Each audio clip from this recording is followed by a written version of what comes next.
दोस्तों आज हम एक्सप्लेन करने वाले हैं हाल ही में आई सीरीज स्पेशल ऑप्स सीजन 2 को। तो एपिसोड 1 की शुरुआत में हम नेपाल का सीन देखते हैं जहां फारूक किसी मिशन पर आया हुआ था और जैसे ही उसे हिम्मत का फोन आता है तो फारूक कहता है कि सर अभी एक मुसीबत में हूं, सॉल्व करके आपको फोन करता हूं। इस पर हिम्मत समझ जाता है कि फारूक की जान को खतरा है। वहीं हम फारूक के पास दो चाइनीज गुंडों को देखते हैं जिन्होंने उसे उठा लिया था। तब हिम्मत तुरंत पाकिस्तान के एक आदमी को कॉल करता है जिसकी हिम्मत ने पहले भी मदद की थी और हिम्मत उससे कहता है कि तुम्हारा आजकल बिजनेस नेपाल में चल रहा है ना, तो तुम मेरे आदमी का पता करके बताओ, बदले में मैं तेरी बीवी बच्चों को पाकिस्तान से निकलवा दूंगा क्योंकि मुझे पता है कि तू उन्हें बाहर भेजना चाहता है। जिस पर वो आदमी मान जाता है। इसके बाद हम बुडापेस्ट का सीन देखते हैं जहाँ पर इंडिया के एक फेमस डॉक्टर भार्गव जो कि एआई एक्सपर्ट हैं, वो एआई के बारे में ऑडियंस को समझा रहे थे। यहाँ पता चलता है कि भार्गव को रो वालों ने ही सिक्योरिटी प्रोवाइड की है क्योंकि उनकी जान को खतरा है। फिर जब भार्गव अपने रूम में जा रहा होता है तभी उसे कुछ लोग आकर उठा ले जाते हैं और रो के ऑफिसर को मार डालते हैं। इधर हम विनोद नाम के रो ऑफिसर को देखते हैं जो अपनी बीवी के साथ शॉपिंग करने आया था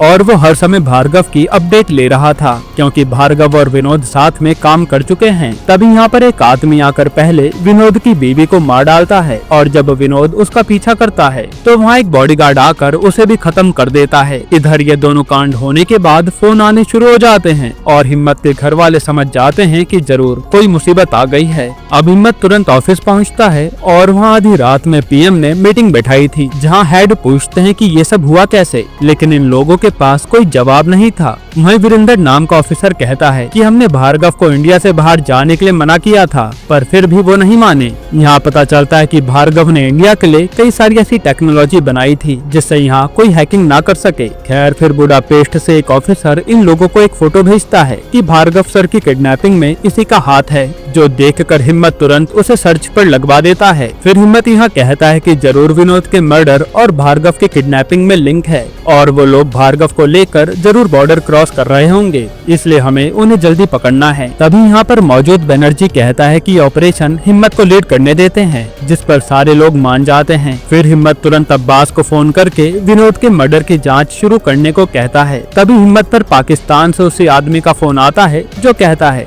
कि मैंने तेरे आदमी की लोकेशन भेज दी है। तब हिम्मत कहता है कि अब तो मेरे आदमी को किसी तरह वहाँ से निकालकर सीधा नेपाल बॉर्डर तक पहुँचा दे, तभी मैं तेरे बीवी बच्चों को बाहर भेजूंगा। इस पर वो आदमी कहता है कि थोड़े पैसे लगेंगे, तो हिम्मत उससे अकाउंट नंबर ले लेता है। तभी वहाँ एक कार आती है जो हिम्मत नहीं भेजी थी और उसमें वो आदमी अपने बीवी बच्चों को भेज देता है क्योंकि वो खुद यहाँ से नहीं जा सकता था। इधर अब हिम्मत एक गैंग को पैसे भेज देता है और वो तुरंत जाकर फारूक को बचा लेते हैं। तब हिम्मत फारूक को बॉर्डर पर रुकने को ही कहता है कि मिशन आते ही तुम्हें बता दूंगा। इसके बाद हिम्मत पर अब्बास का कॉल आता है कि विनोद के बॉडीगार्ड ने ही उसे मारा है। तब हिम्मत उसका पता लगाने को कहता है। इधर हम हिम्मत के जूनियर साहिल को देखते हैं जो पूरा डेस्क वर्क संभालता था। यहाँ साहिल एक बैंक की बात कर रहा था जहाँ एक बड़े आदमी ने फ्रॉड किया तो लोगों का पैसा उसी बैंक में अटक गया, जिसके कारण लोगों को दिक्कत हो रही है। फिर वहाँ हिम्मत आता है और साहिल से कहता है कि अविनाश से कहो कि वो बुडापेस्ट के लिए निकल जाए। यहाँ हम अविनाश को देखते हैं जो बिना मिशन के बस घूम रहा था। तभी उस पर बुडापेस्ट जाने का मैसेज आता है और वो निकल लेता है। इधर हिम्मत भार्गव का ही पता लगाने में लगा हुआ था। फिर हम एक आदमी को देखते हैं जिसे सब बॉस कहते हैं और यहाँ वो अकेला दो सिंगर से गाने सुन रहा था। तभी वो अपने आदमी को कॉल करता है और पता चलता है कि भार्गव को इसी ने किडनैप कराया है,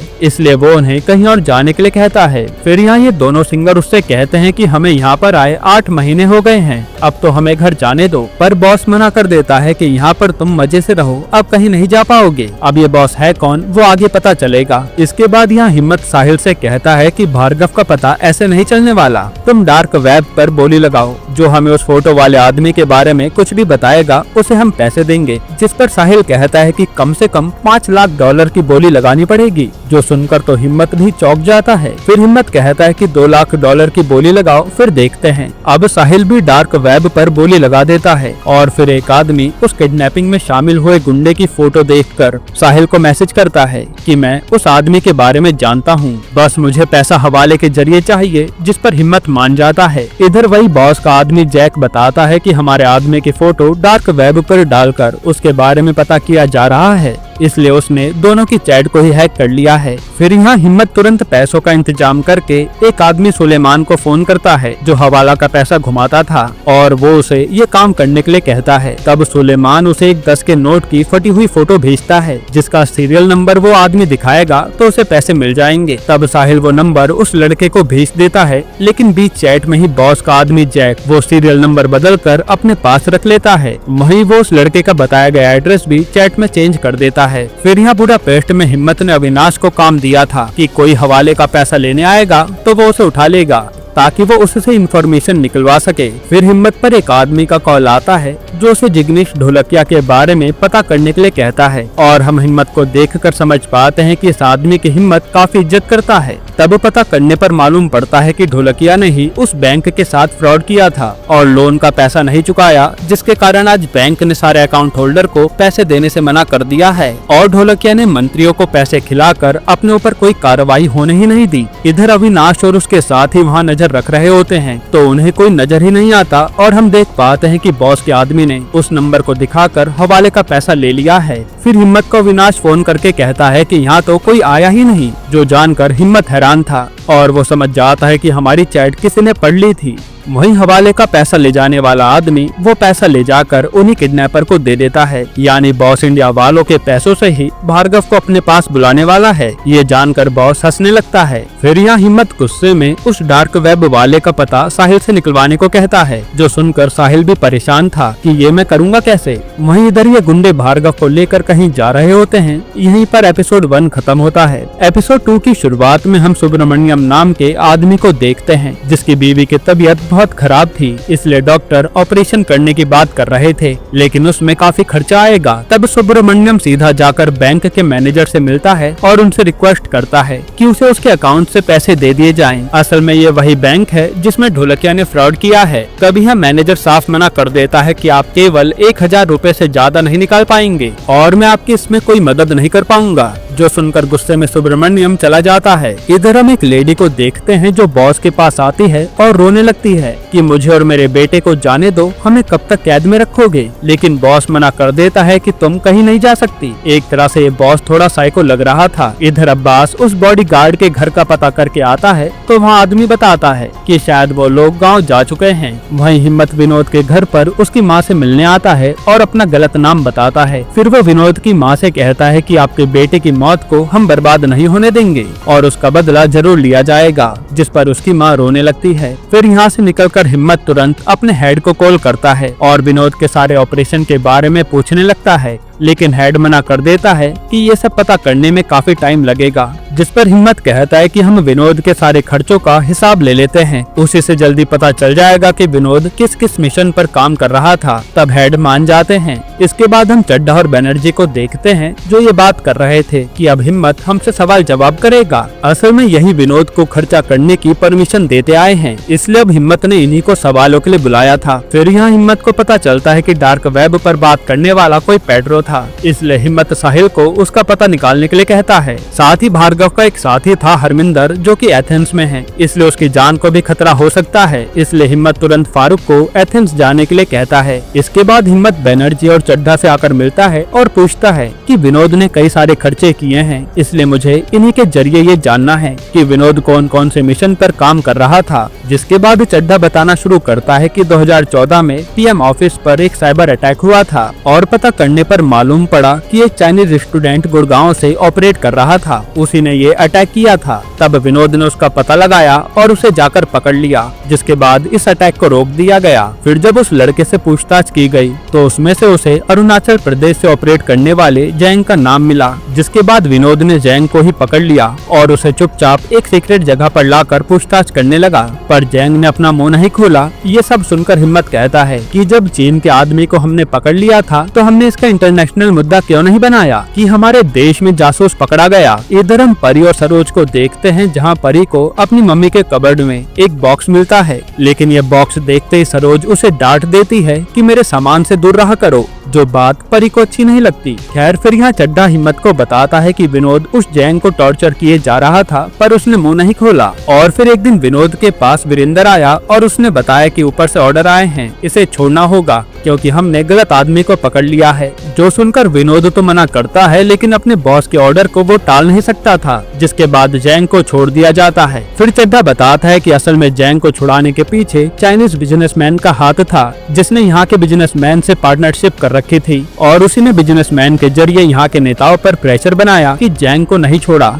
तो उनकी फंडिंग रुकवा दी जाएगी और वो चुनाव हार जाएंगे। इसलिए नेताओं के दम पर जैंग को छोड़ना पड़ा। जिसके बाद चड्ढा बताता है कि इसके बाद भी हमारे देश में करीब 40,000 बार साइबर अटैक हुए। तब विनोद ने इससे बचने के लिए भार्गव को अपने साथ मिलाया था और इन्होंने इस अटैक से बचने के लिए कई सारे प्रोग्राम बनाए। क्योंकि चीन ऐसे अटैक किए जा रहा था, तभी हिम्मत पर फिर से एक फोन आता है और वो उसे ढोलकिया का पता करने को कहता है। तब मालूम पड़ता है कि ढोलकिया देश छोड़कर भाग रहा है और सरकार कुछ भी नहीं कर रही। इसके बाद बनर्जी आगे बताता है कि 2019 में चीन ने हमारे ऊपर सबसे बड़ा साइबर अटैक किया था और उन्होंने न्यूक्लियर पावर प्लांट को हैक कर लिया, जहां कभी भी धमाका होने वाला था, पर भार्गव और विनोद ने किसी तरह उसे बचा लिया। फिर जब विनोद ने इसके बारे में पता करा तो मालूम पड़ा कि इसके पीछे थी एक चाइनीज कंपनी रेडको और इसका मालिक था जैंग, वही जिसे विनोद ने 2017 में पकड़ा था और नेताओं के कारण वो छूट गया। फिर विनोद ने एक मिशन चालू किया जिसमें उसने अपने एक एसेट अभय को जैंग के पास भेजा और अभय ने उसे मार डाला। इसमें अभय की मदद एक मॉडल ने की थी जिसने काफी सारे पैसे भी लिए थे। फिर चड्ढा बताता है कि जैंग के मरने के 3 महीने बाद ही विनोद और भार्गव के साथ काम करने वाले लोग मरने लगे और फिर विनोद को भी मार दिया गया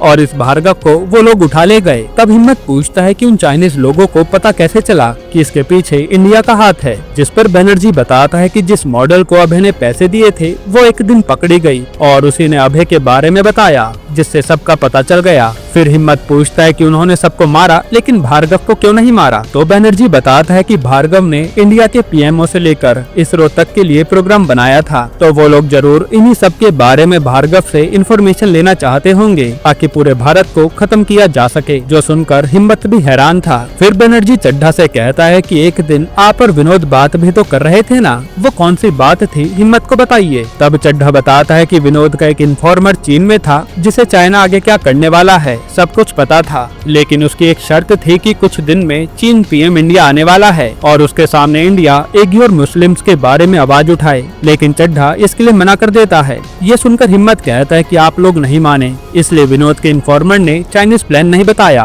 और विनोद के साथी और विनोद मारे गए। यहीं पर एपिसोड 2 खत्म होता है। एपिसोड 3 की शुरुआत में अविनाश पेड्रो का पता लगाकर उसे उठा लेता है और पूछताछ करने पर पेड्रो बताता है कि पीछे खड़े आदमी को वो जानता है, इसलिए वो उन्हें लेकर वहीं जाने लगता है। इधर फारूक को हिम्मत से ऑर्डर मिलता है कि उसे हरमिंदर को इंडिया लाना है और असल में हरमिंदर एक लड़की थी जिसकी फोटो देखकर फारूक खुश हो जाता है। इधर हरमिंदर एक लड़के के साथ मेकआउट करने वाली थी, तभी वहाँ उसे किडनैप करने वाले लोग आते हैं, पर उसी समय फारूक आकर उसे बचा लेता है। इधर हम बॉस को देखते हैं जो आज अपनी फाइटिंग स्किल्स चेक कर रहा था और वो लड़ने में काफी अच्छा था। यहाँ हिम्मत पर सरोज का फोन आता है और वो कहती है कि आज परी वो बॉक्स खोलकर देखने वाली थी और हमें उसे सच बता देना चाहिए, लेकिन हिम्मत कहता है कि परी सच जान जाएगी तो वो पक्का मुझे पिता मानना छोड़ देगी, इसी बात से मैं डरता हूँ। इधर अब्बास उसी बॉडीगार्ड को ढूंढ लेता है जिसे कोई पहले ही मार चुका था और मरने से पहले वो बस अभय का नाम लेता है। ये बात अब्बास तुरंत हिम्मत को बताता है और हिम्मत को याद आता है कि अभय सिंह तो विनोद का एसेट है, यानी अभय अपने मेंटर का बदला लेने निकल चुका है। इधर गुंडे भार्गव को लेकर डॉक पर आ जाते हैं और इन्हें यहीं से निकलना था। वहीं अविनाश अपनी टीम के साथ उसी पेड्रो के बताए आदमी को पकड़ने जाता है, लेकिन यहाँ तो उस आदमी की बहन और वो आदमी दोनों इन पर हमला कर देते हैं और उसकी बहन तो एक आदमी को जान से भी मार डालती है। तब किसी तरह अविनाश इन दोनों को पीट कर पूछता है कि वो भार्गव को कहाँ ले गए होंगे, तो ये आदमी किसी पोर्ट का नाम लेता है, जो सुनकर अविनाश और उसका साथी भाई बहन को मार देते हैं। इधर पीएम ने मीटिंग बुलाई थी और वो हिम्मत से उसकी प्रोग्रेस के बारे में पूछते हैं, जिसमें वो साइबर अटैक करते रहेंगे और जिसकी टेक्नोलॉजी में दम होगा वही जीत पाएगा। इसी कारण जब विनोद ने जैंग को मार डाला तब उन लोगों ने विनोद को मारकर भार्गव को उठवा लिया और अब वो लोग भार्गव को हमारे खिलाफ ही यूज करने वाले हैं, इसलिए हम भार्गव को बचाने पर ध्यान दे रहे हैं। फिर हम अभय को देखते हैं जो अब भार्गव तक पहुंच चुका था और वो वहाँ के लोगों को मारकर भार्गव को ले जाने लगता है। तभी उसे कुछ लोग घेर लेते हैं, फिर वो अभय को गोली मारकर पानी में फेंक देते हैं। वहीं भार्गव के साथ वो लोग दूसरे पूरे देश के लिए निकल जाते हैं। इसके बाद हिम्मत जब पीएम ऑफिस से चला जाता है तो पीएम उसके रिटायरमेंट को कैंसिल करने की बात कर रहे थे, क्योंकि कुछ महीने में हिम्मत रिटायर हो जाएगा और पीएम नहीं चाहते कि हिम्मत रिटायरमेंट लेकर घर पर बैठ जाए, क्योंकि वो काफी तेज तर्रार ऑफिसर है। लेकिन उसके हेड कहते हैं कि वो रिटायर अपनी मर्जी से होना चाहता है। वहीं हिम्मत को वीरेंद्र पर शक होने लगा था कि शायद ये चीन से मिला हुआ है। फिर हिम्मत पर फारूक का फोन आता है जो कहता है कि हमारे ऊपर नजर रखी जा रही है। लेकिन हिम्मत कहता है कि बस किसी तरह हरमिंदर को एयरपोर्ट तक पहुंचा दो, बाकी मैं संभाल लूंगा। तभी हिम्मत पर सुब्रमण्यम का फोन आता है जो कहता है कि ढोलकिया भाग चुका है, तुम्हें कुछ करना होगा। यानी अब तक हिम्मत को फोन यही कर रहा था। लेकिन हिम्मत कहता है कि मैं उसमें कुछ नहीं कर सकता, क्योंकि मैं अभी देश को बचाने में बिजी हूँ। लेकिन सुब्रमण्यम कहता है कि अगर ढोलकिया इंडिया ना आया तो सरकार के लिए अच्छा नहीं होगा। ये सुनकर हिम्मत डर जाता है। फिर वो अपने हेड को फोन करके कहता है कि ढोलकिया इंडिया से निकल चुका है, उसे रोक लीजिए वरना दिक्कत हो जाएगी। पर वहाँ बैठे पीएम हेड को साफ मना कर देते हैं कि कुछ भी मत करो। इधर फारूक हरमिंदर से फ्लर्ट करने में लगा हुआ था और वो अपना नाम भी अमित बताता है। फिर वो अपने एक साथी को मिलने के लिए बुलाता है और उसके कपड़े पहनाकर हरमिंदर को छुपाकर एयरपोर्ट तक ले जाता है। जिसके बाद हरमिंदर एयरपोर्ट पहुंचकर फारूक से कहती है कि जब इंडिया आओगे ना तो मुझे फोन करना, हम जरूर मिलेंगे। जो सुनकर फारूक खुश हो जाता है। इधर जब यहाँ अविनाश की टीम भार्गव को बचाने पहुँचती है तो भार्गव तो वहाँ से जा चुका था, पर उन्हें घायल हालत में अभय मिलता है, इसलिए उसे ये लोग हॉस्पिटल पहुँचा देते हैं। फिर हम भार्गव को देखते हैं जिसे किडनैपर अब सीधा बॉस के पास ले जा रहे थे। यहीं पर एपिसोड 3 खत्म होता है। दोस्तों ये सीरीज काफी बड़ी है, इसलिए बाकी का एपिसोड हम जल्दी एक्सप्लेन कर देंगे।